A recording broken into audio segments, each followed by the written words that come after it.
I just, like you're saying, it's really important to write stuff down.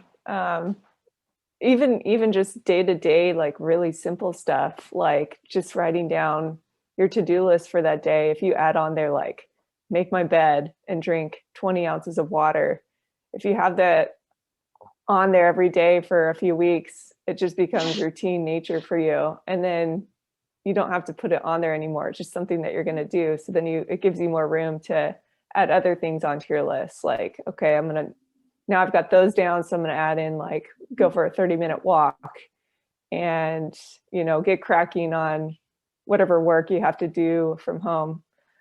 So just writing it down. So it feels great to check it off the list. And so it becomes a habit. Yeah, I'm going to talk about this. So the funny part is I'm not like a real list maker, right? So you're just saying Uh-huh. that, and most successful people are. And in my third year of PT school, we had like this personality testing that we did.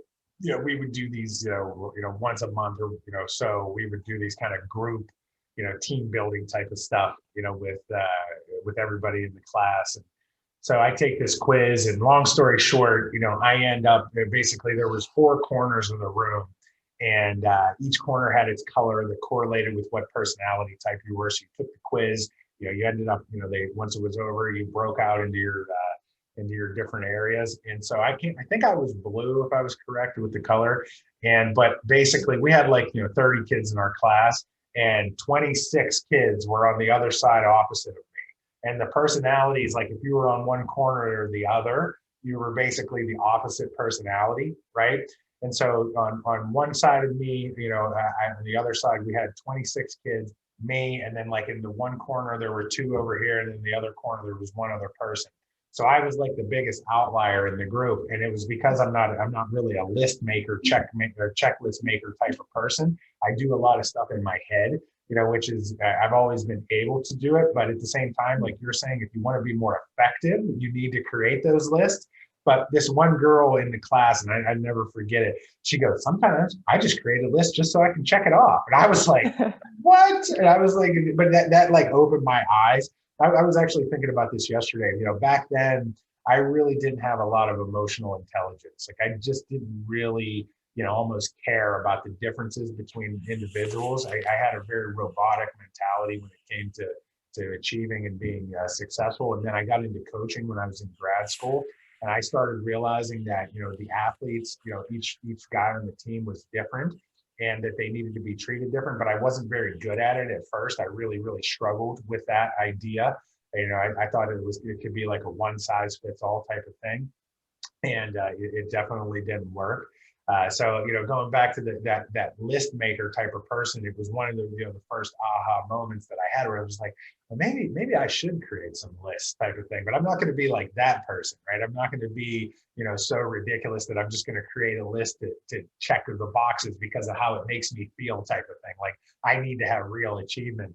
Not that's kind of coming back to that almost like idea of the imposter syndrome. You're using some thing, you're almost sabotaging yourself by not doing something that's really tangible, that's a real goal to check off. But I like what you said there, because it's, that idea of making your bed first thing in the morning, or whatever it is, these little things that you do, it doesn't have to be big things, right?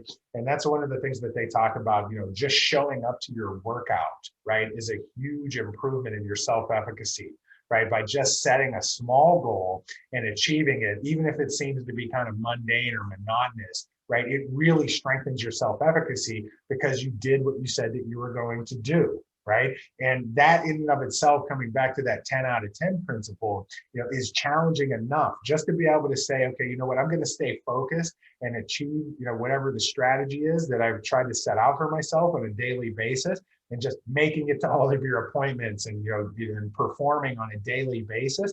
That is really hard enough, and that's what this idea comes back to. It's like, that is success, right? Don't let anybody take that away from you. If you're able to do these type of monotonous things over and over again, it's going to lead you closer to the achievement of your goals and outcomes. And again, you kind of want to defer those outcomes to focus on your daily process. So I love that.